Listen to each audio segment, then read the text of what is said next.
비가 쏟아지는 서울의 거리에서 민호는 낯선 남자의 발치에 무릎 꿇고 앉아 떨리는 목소리로 빌었다.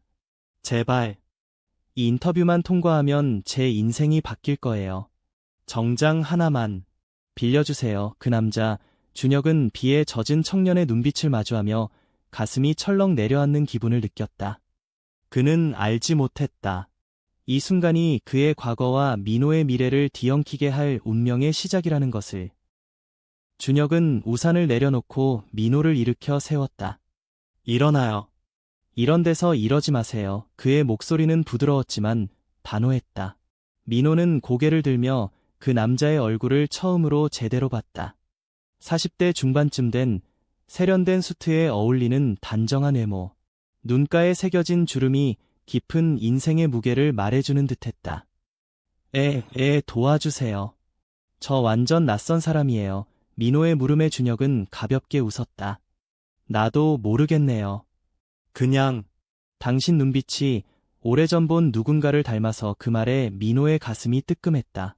인터뷰는 다음 날 아침 대기업의 마케팅 부서였다. 민호는 대학을 졸업한 지 1년째 실업 상태였다.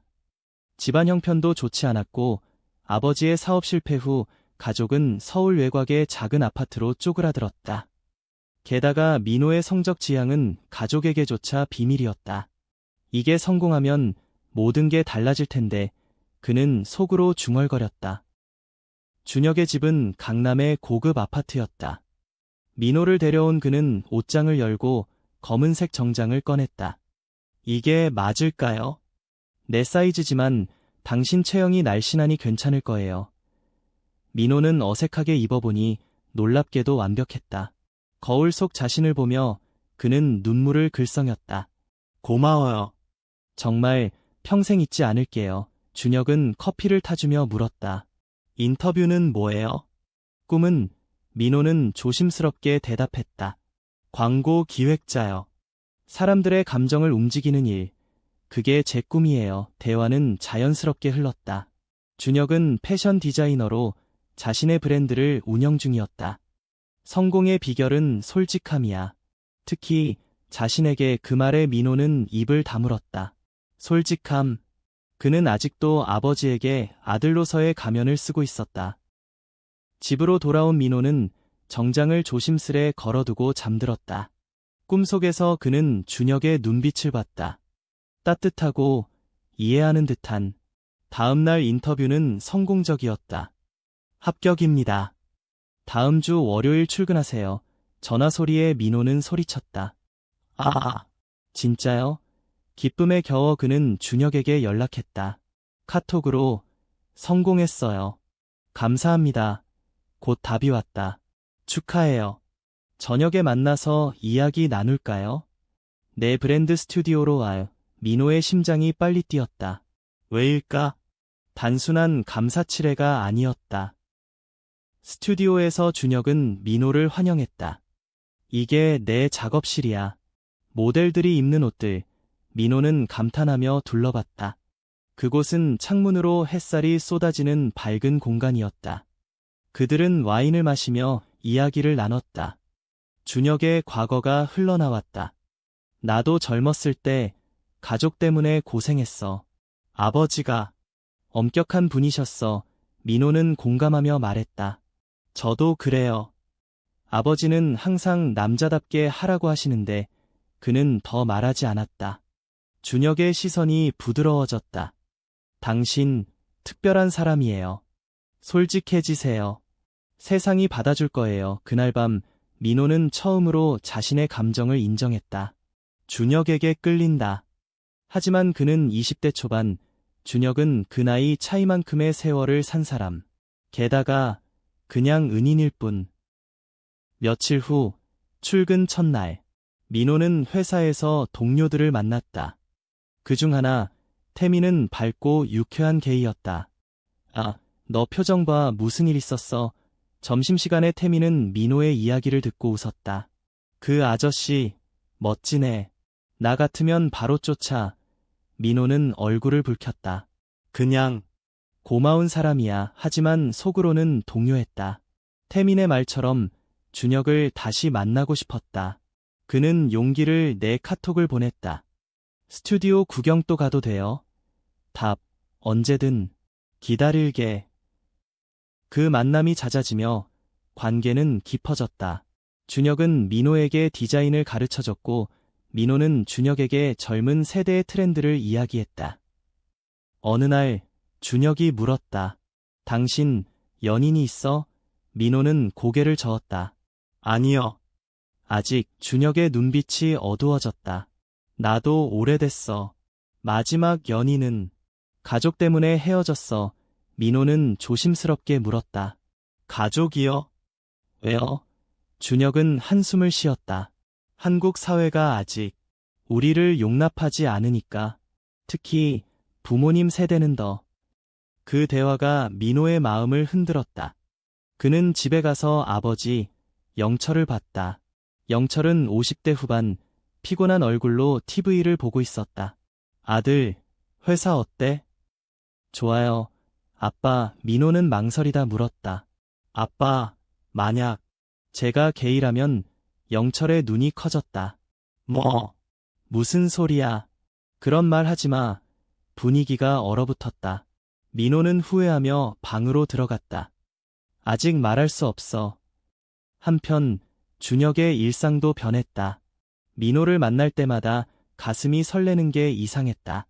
그는 10년 전 연인과 헤어진 후 사랑을 포기한 줄 알았다. 그런데 이 젊은이가 민호야, 오늘은 산책할까? 제안에 민호는 기뻐했다. 한강공원에서 그들은 벤치에 앉아 이야기를 나눴다. 준혁 씨, 당신처럼 멋진 사람 곁에 왜 아무도 없어요? 민호의 솔직한 말에 준혁은 웃었다. 아마 운명을 기다린 거겠지. 바람이 불며 꽃잎이 흩날렸다. 그 순간 민호의 손이 준혁의 손에 스쳤다. 둘 다 움직이지 않았다. 공기가 달아올랐다. 하지만 운명의 그림자는 드리워지기 시작했다. 어느 날 민호의 어머니가 병원에 입원했다. 위암 초기. 가족은 충격에 빠졌다. 영철은 돈이 없어 라고 중얼거렸다. 민호는 준혁에게 털어놓았다. 엄마가 암이래요. 준혁은 바로 움직였다. 내 지인이 좋은 의사 알아. 소개할게. 그는 영철에게 연락처를 줬다. 영철은 고마워하며 물었다. 누구세요? 어떻게 아는 사람? 준혁은 오랜 지인이라고 얼버무렸다. 병원에서 치료가 시작됐다. 민호는 준혁의 도움에 또 한 번 감동했다. 준혁 씨, 당신 없었으면 그는 안겨 울었다. 준혁은 민호를 꼭 안았다. 괜찮아. 내가 곁에 있을게. 그 포옹은 우정 이상이었다. 민호는 깨달았다. 이건 사랑이다.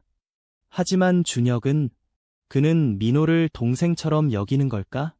준혁의 과거가 서서히 드러났다. 그는 젊었을 때 아버지의 사업을 물려받아 패션 업계에 뛰어들었다. 하지만 아버지의 죽음 후 유일한 연인과 결별했다. 그 연인은 사회적 압력 때문이었다. 준혁은 홀로 브랜드를 키웠다. 이제 민호를 보며 잃어버린 청춘을 보는 듯했다. 민호야, 당신은 왜 그렇게 밝아요? 세상이 당신을 상처 줄 텐데. 민호는 웃었다. 준혁 씨가 있어서요. 당신이 제 빛이에요. 태미는 회사에서 민호를 놀렸다. 야, 그 아저씨랑 데이트 중이냐? 얼굴 봐, 반짝반짝. 민호는 부정했지만 속으로는 인정했다. 그들은 주말에 제주도로 여행을 갔다. 준혁의 제안이었다. 휴식이 필요해. 어머니 걱정도 덜고.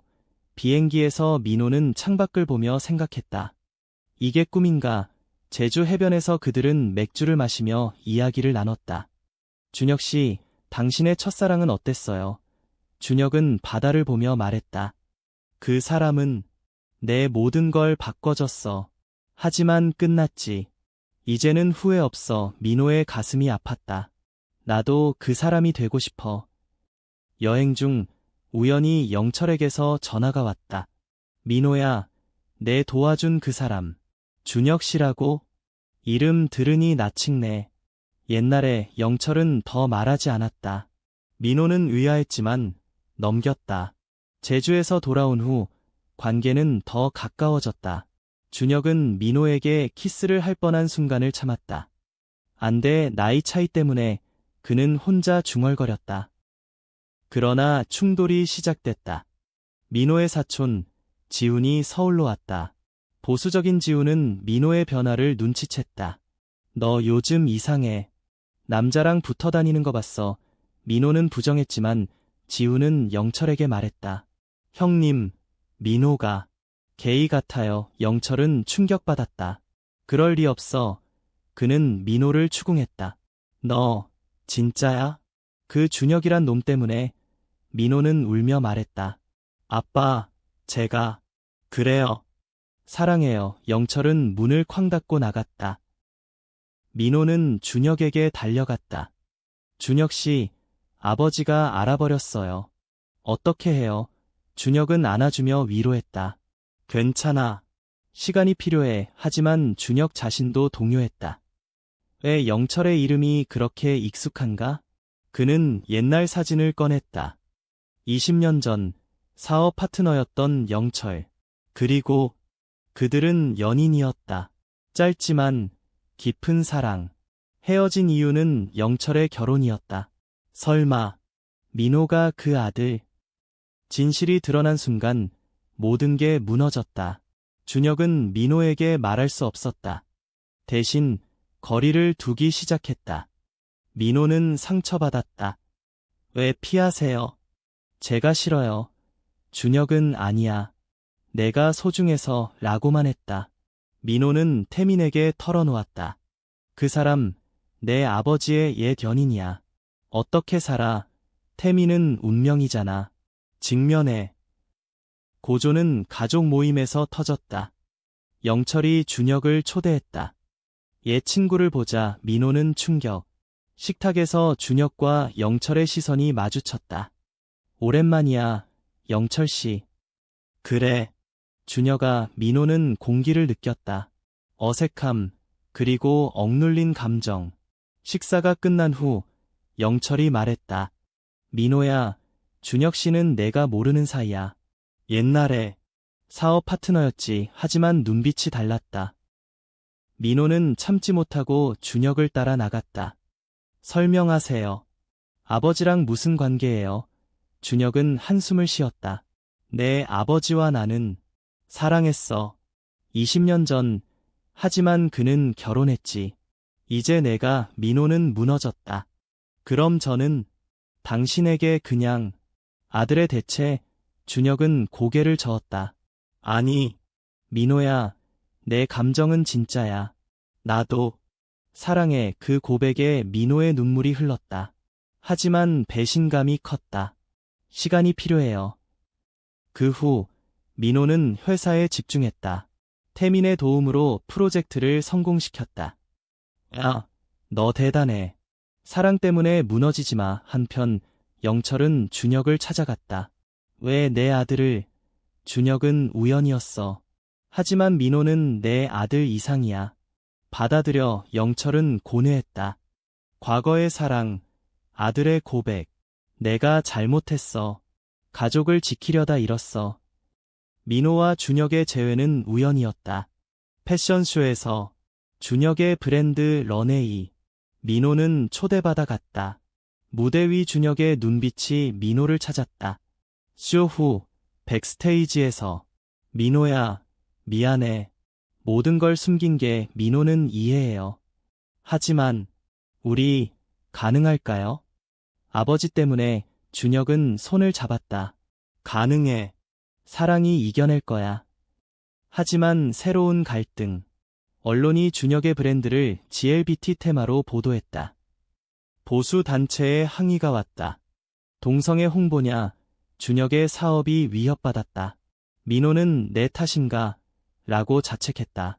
태민은 아니, 이건 기회야. 용기 내. 클라이맥스 직전. 영철의 병, 스트레스로 심장마비. 병원에서 민호와 준혁이 만났다. 영철은 깨어나. 민호야, 미안해.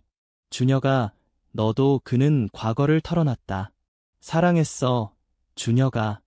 하지만 두려웠어. 준혁은 나도. 이제 후회 없어. 민호는 아빠, 저도 사랑해요. 그대로. 회복 후, 가족 대화. 영철은 민호야, 내 행복이 제일이야. 준혁 씨, 우리 아들 잘 부탁해. 눈물의 화해.